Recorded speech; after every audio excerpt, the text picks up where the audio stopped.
બીજા અધ્યાયનો સાર. કરુણાથી ઘેરાયેલા અને વ્યાકુળ બનેલા અર્જુનને શ્રી કૃષ્ણ તેનો ધર્મ સમજાવે છે. તને ક વખતે મોહ થયો છે એ તને અપકીર્તિ અપાવશે, તું કાયર ન બન. અર્જુન કહે છે, પૂજનીય ભીષ્મ પિતામહ અને આચાર્ય દ્રોણ સાથે હું લડું તે ઠીક ન કહેવાય. વડીલોને મારીને મારે ભોગ ભોગવવાના નથી.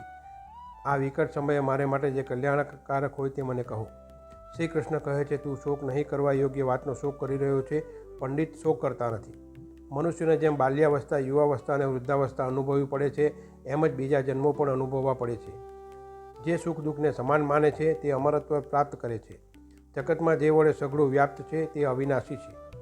શરીર તો નાશધારી જ છે, આત્મા તો મરતો નથી કે મરાતો નથી.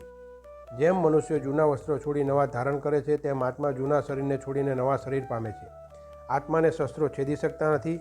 આત્મા તો નિત્ય સઘળે ફેલાયેલો, સ્થિર અને અચળ છે. જગતમાં જન્મ પામેલો નક્કી મૃત્યુ પામવાનો છે અને મૃત્યુ પામેલો નક્કી નવો જન્મ પામવાનો છે. ક્ષત્રિયો માટે ધર્મયુદ્ધ કલ્યાણકારક છે. આ ધર્મયુદ્ધમાંથી તું પાછો ફરીશ તો સ્વધર્મનો ભાગ થશે, અપકીર્તિ પામશે અને પાપનો ભાગીદાર બનશે. યુદ્ધમાં તું માર્યો જશે તો સ્વર્ગ મળશે અને જીતશે તો રાજ્ય મળશે. માટે હે કુંતી પુત્ર, તું યુદ્ધ કરવા તત્પર થા. ભોગ અને ઐશ્વર્યમાં આસક્ત બની ગયેલાની બુદ્ધિ સમાધિમાં સ્થિર થઈ શકતી નથી. તારો અધિકાર કર્મમાં છે, ફળમાં નથી. ફળની ઈચ્છા રાખનાર સકામ પુરુષો પામર છે.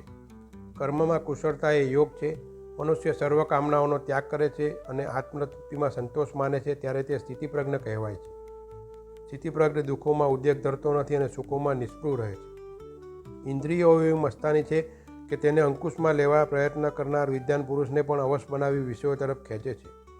અંતઃકરણને વશ કરનાર મનુષ્ય રાગદેશથી પર બની પ્રવૃત્તિ કરતો હોવા છતાં અંતરની પ્રસન્નતા પ્રાપ્ત કરે છે. સર્વ પ્રાણીઓની જે રાત્રિ છે ત્યારે સંયમી જાગે છે અને પ્રાણીઓ જ્યારે જાગે ત્યારે સંયમી નિંદ્રા લે છે.